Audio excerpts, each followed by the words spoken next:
Friends, ಇವತ್ತು ನಮ್ಮದು wedding anniversary ಇದೆ. ಸೊ ನಾವು ದೇವಸ್ಥಾನಕ್ಕೆ ಹೋಗಬೇಕು ಅಂತ ಅಂದ್ಕೊಂಡಿದ್ವಿ. ಮನೆ ದೇವರು ನಮ್ಮದು ಉಜ್ನಿ ಮರಳಸಿದ್ದೇಶ್ವರ ಹೋಗಬೇಕು ಅಂತ ಅಂದ್ಕೊಂಡಿದ್ವಿ. ಆದರೆ ನನ್ನ ಮಗಳು ಸ್ಕೂಲ್ಗೆ ಹೋಗಿದ್ದಾಳೆ. ಅವಳು ಸ್ಕೂಲಿಂದ ಬಂದಮೇಲೆ ಹೋಗ್ತೀವಿ. ಇದು ನನ್ನ ಮೊದಲನೇ ವ್ಲಾಗ್ ಇನ್ ಯೂಟ್ಯೂಬ್ ಚಾನಲ್. ತುಂಬ ದಿನದಿಂದ ಯೂಟ್ಯೂಬ್ ಚಾನಲ್ ಓಪನ್ ಮಾಡಬೇಕು, ನಾನು ಕೂಡ ಯೂಟ್ಯೂಬರ್ ಆಗಬೇಕು ಅಂತ ತುಂಬ ಆಸೆ ಇತ್ತು. ಬಟ್ ಇವತ್ತು ನಮ್ಮ ವೆಡ್ಡಿಂಗ್ ಆ್ಯನಿವರ್ಸರಿ ಇರೋದ್ರಿಂದ ಇವತ್ತಿಂದನೇ ನಾವು ನಮ್ಮ ಯೂಟ್ಯೂಬ್ ವ್ಲಾಗ್ನ ಸ್ಟಾರ್ಟ್ ಮಾಡ್ತಾ ಇದ್ದೀವಿ. ಬನ್ನಿ ನಮ್ಮ ಯೂಟ್ಯೂಬ್ ವ್ಲಾಗ್ನ ಸ್ಟಾರ್ಟ್ ಮಾಡೋಣ. ಸೊ ಅದಕ್ಕೋಸ್ಕರ ನಾವಿವತ್ತು ದೇವರ ಮನೆಯಿಂದನೇ ಈ ವಿಡಿಯೋನ ಸ್ಟಾರ್ಟ್ ಮಾಡ್ತಾ ಇದ್ದೀನಿ. ಬನ್ನಿ, ಅದಕ್ಕಿಂತ ಮುಂಚೆ ಮನೆ ಕೆಲಸನ ಮುಗಿಸ್ಕೊಳ್ಳೋಣ. ನೋಡಿ ಫ್ರೆಂಡ್ಸ್, ಅಡುಗೆ ಮನೆಯಲ್ಲಿ ಎಷ್ಟು ಅಡುಗೆ ಪಾತ್ರೆಗಳು ಬಿದ್ದಿದೆ ನನಗೆ ಅಂತ. ಹೆಣ್ಮಕ್ಳ ಜೀವನ ಎಷ್ಟು ಕಷ್ಟ ಅಲ್ವಾ? ಬಟ್ ಯಾರಿಗೆ ಹೇಳೋದು, ಮಾಡಲೇಬೇಕು. ನೋಡಿ ಫ್ರೆಂಡ್ಸ್, ನನ್ನ ಮಗಳು ಆರಾಮಾಗಿ ನಿದ್ದೆ ಹೊಡಿತಾ ಇದ್ದಾಳೆ. ದೇವಸ್ಥಾನ ಕರ್ಕೊಂಡೋಗೋ ಮೊದಲು ಸ್ವಲ್ಪ ಹೊತ್ತು ಮಲ್ಕೊಳ್ಳಿ ಅಂತ ಮಲಗಿಸ್ಬಿಟ್ಟೆ. ಇವಾಗ ಟೈಮ್ 10:30 ಆಗಿದೆ. ಇನ್ನು 2 hours ಅವಳು ಎದ್ದೇಳೋದಿಲ್ಲ. ಬನ್ನಿ ನೋಡಿ, ನಮ್ಮ ಯಜಮಾನರು ನಿನ್ನೆ ನನ್ನ ಫೋನಲ್ಲಿರೋ ನಂಬರ್ಸ್ ಎಲ್ಲ ಡಿಲೀಟ್ ಮಾಡಿ ಇವತ್ತು ಮತ್ತೆ ನಂಬರ್ಸ್ಗಳನ್ನ ಆ್ಯಡ್ ಮಾಡ್ತಾ ಕೂತಿದ್ದಾರೆ. ನೋಡಿ, ನನ್ನ ಮಗಳು ಎದ್ದು ರೆಡಿಯಾಗಿ ಸೂಪರಾಗಿ ಡ್ರೆಸ್ ಮಾಡಿಕೊಂಡು ದೇವಸ್ಥಾನಕ್ಕೆ ರೆಡಿಯಾಗಿ ನಿಂತ್ಕೊಂಡಿದ್ದಾಳೆ. ನಾನು ಕೂಡ ಹೊಸ ಸೀರೆ ಉಟ್ಕೊಂಡು ರೆಡಿಯಾಗಿದ್ದೀನಿ.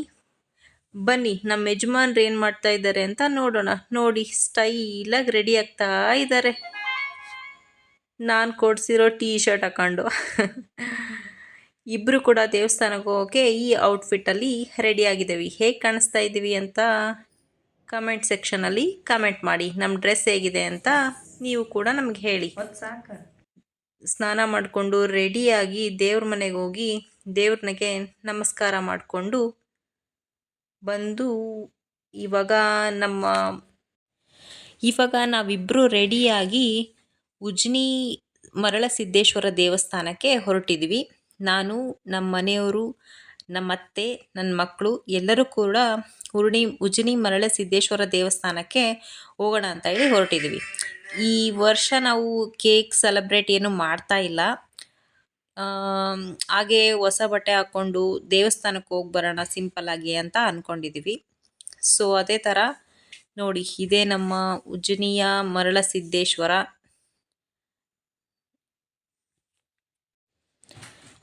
ಇದೇ ನಮ್ಮ ಉಜ್ನಿಪುರದ ಉಜ್ನಿಯ ಮರಳಸಿದ್ದೇಶ್ವರ.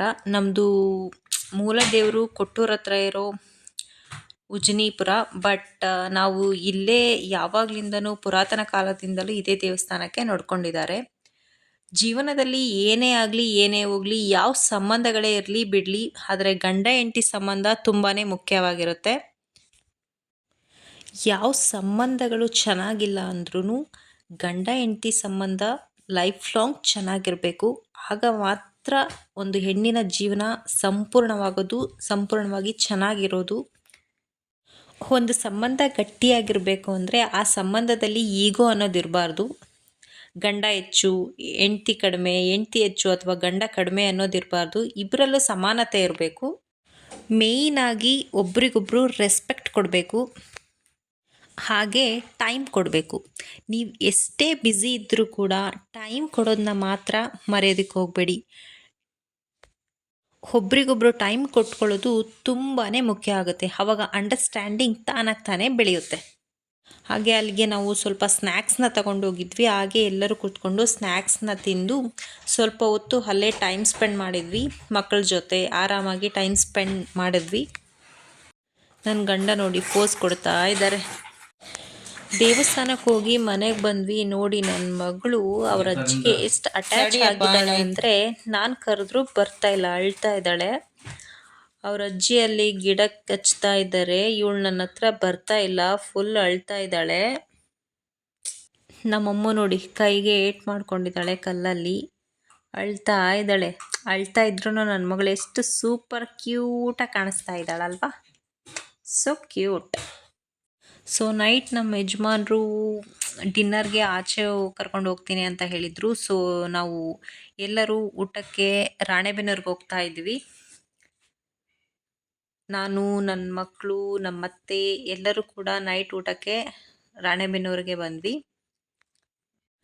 ಹಾಂ, ಹೇಳ್ಬೇಕಂದ್ರೆ ರಾಣೆಬೆನ್ನೂರಲ್ಲಿ ಸೂಪರಾಗಿರೋ ಹೋಟೆಲ್ಸ್ಗಳು ಸುಮಾರಿದ್ದಾವೆ.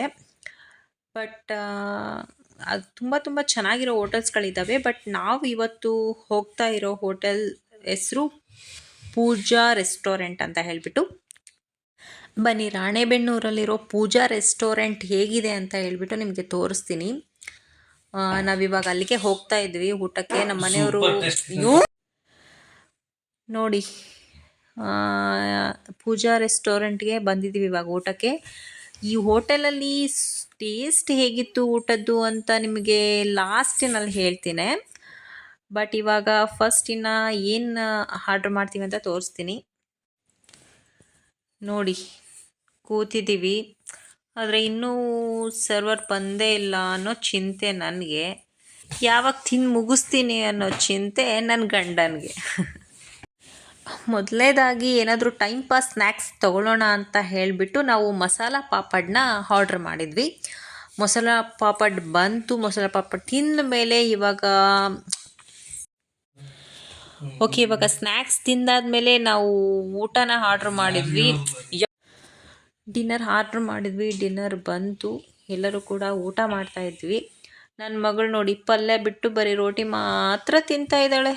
ತಿಂದಾದ್ಮೇಲೆ ಟೇಸ್ಟ್ ಹೇಗಿತ್ತು ಅಂದರೆ ಸೂಪರಾಗಿತ್ತು. ನೀವು ಕೂಡ ಒಂದ್ಸಲ ರಾಣೆಬೆನ್ನೂರಿಗೆ ಬಂದರೆ ಪೂಜಾ ಡಾಬಾಕ್ಕೆ ಹೋಗೋದನ್ನ ಮಾತ್ರ ಮರೆಯೋದಕ್ಕೆ ಹೋಗ್ಬೇಡಿ.